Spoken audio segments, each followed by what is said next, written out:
जीवन की सबकी अपनी एक सुंदर कहानियां होती हैं। मैं आज एक ऐसे ही प्रसंग की चर्चा करूंगा आप लोगों के साथ।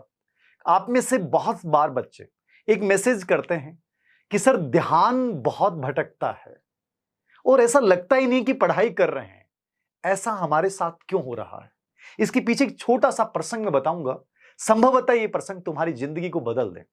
ये जो पीछे आप इंसान देख रहे हैं, यह है सुकरात, जिन्होंने एक सबसे बड़ा कथन दिया था, मुझे एक ही बात का ज्ञान है कि मैं अज्ञानी हूं। जिंदगी में याद रखना, इनके जीवन को जब हम पढ़ते हैं तो हमें दो बातें बहुत सुंदर दिखाई देती हैं कि डरना कभी नहीं है। चाहे वो जिंदगी है, चाहे वो मृत्यु है, चाहे वो सफलता है, चाहे वो असफलता है, चाहे वो दुनिया का कितना ही बड़ा कोई व्यक्ति तुम्हारे सामने क्यों नहीं हो, ये लाइफ में, जिंदगी में कभी डर मत जाना, चाहे वो परीक्षा ही क्यों नहीं हो। हम एक छोटी सी बात से डर जाते हैं कि सर परीक्षा में प्रश्न आएंगे कि नहीं आएंगे, मैं फेल हो गया तो क्या होगा।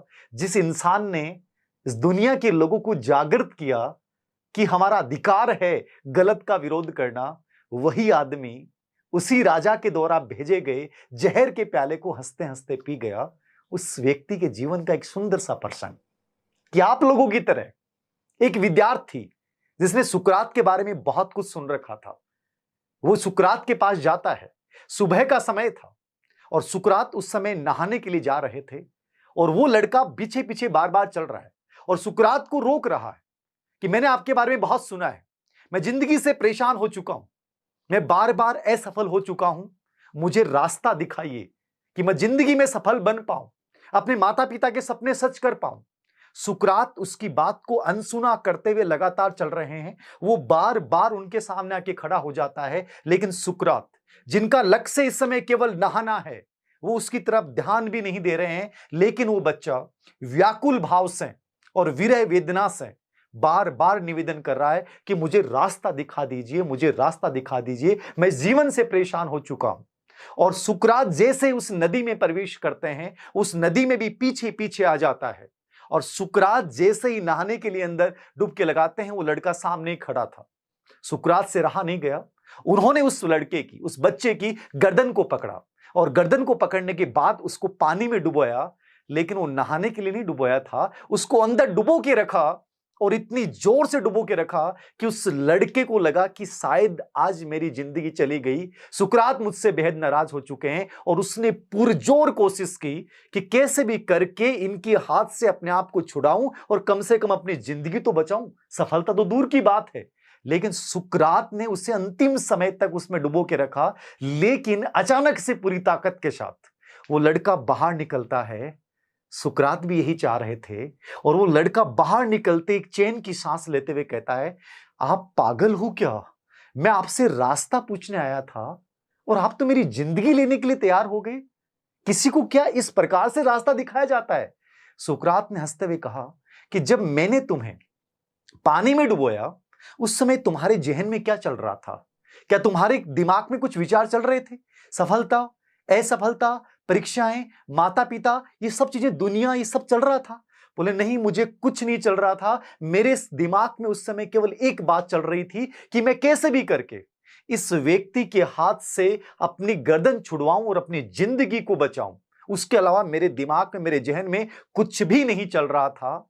सुकरात ने कहा कि जिंदगी में सफलता यही है, जिंदगी में सफलता यही है। जब मैंने तुम्हें मृत्यु के निकट में लेके गया तो तुम्हारा फोकस किस पे था? केवल तुम्हारे जीवन को बचाने पे था। यही तो सिलेक्शन है, यही तो सफलता है। तुम लोग डाइवर्टेड हो, तुम असफल क्यों हुए? क्योंकि तुम्हारे दिमाग में बहुत सारे विचार चल रहे हैं और तुम उन सब विचारों को लेकर एक साथ जिंदगी में आगे बढ़ना चाहते हो, नहीं बढ़ सकते। जब जिंदगी में किसी कार्य को चुन लेना तो उस कार्य में ऐसा समर्पण करो कि उसके अलावा कोई दूसरी चीज दिमाग में नहीं रहे। जब तुम पानी में डूब रहे थे, जब तुम्हारे दिमाग में बहुत सारे विचार होंगे, लेकिन जब तुम अपने जीवन के अस्तित्व पे संकट आया तो तुम्हारा विचार केवल एक था कि मुझे अपनी लाइफ को बचाना है। उसी तरीके से याद रखना, जब किसी लक्ष्य को चुन लो ना, तो उस लक्ष्य के अलावा इर्द गिर्द कुछ नहीं दिखना चाहिए। 100% तुम जिंदगी में सफल हो जाओगे। यह था अद्भुत व्यक्तित्व है। याद रखना, हमारे जीवन में ऐसी बहुत सारी कहानियां हैं जो हमें बताती हैं कि ये जो महान लोग हुए हैं वो सफल कैसे हुए हैं, वो सफल इसलिए हुए हैं क्योंकि उनका एक समय ध्यान केवल एक चीज पे था, और हम लोग एक साथ बहुत सारी चीज चलाना चाहते हैं और यही कारण है कि हम असफल हैं। उम्मीद करता हूं इस कहानी से सबक लेकर जिंदगी में कुछ नया करने के लिए तत्पर हो जाएंगे और पूरे अनावश्यक जितने भी असंगत विचार हैं उनको अपने जहन से निकाल के केवल एक विचार, जीवन की जो तुम्हारी प्रायोरिटी है उसके ऊपर अपना समर्पण कर देना, सर्वश्रेष्ठ देना। एक बच्चा मेरे से कह रहा था कि सर रैंक के लिए क्या क्या करें। मैंने उससे यही कहा, रैंक के बारे में मत सोचो, तुम अपना सर्वश्रेष्ठ दो। जिस दिन तुम अपना सर्वश्रेष्ठ दोगे दुनिया की कोई ताकत तुम्हें नहीं मार सकती। जैसे उस बच्चे ने उस समय पूरी ताकत लगाई उनके हाथ को छुड़वाने की और वो जीत गया। याद रखना, यही जिंदगी की कहानी है। अपना सब कुछ झोंक दो जिंदगी में सफल बनने के लिए। सफलता तुम्हारे पास चल के आएगी, तुम्हें सफलता के पास जाने की जरूरत नहीं पड़ेगी।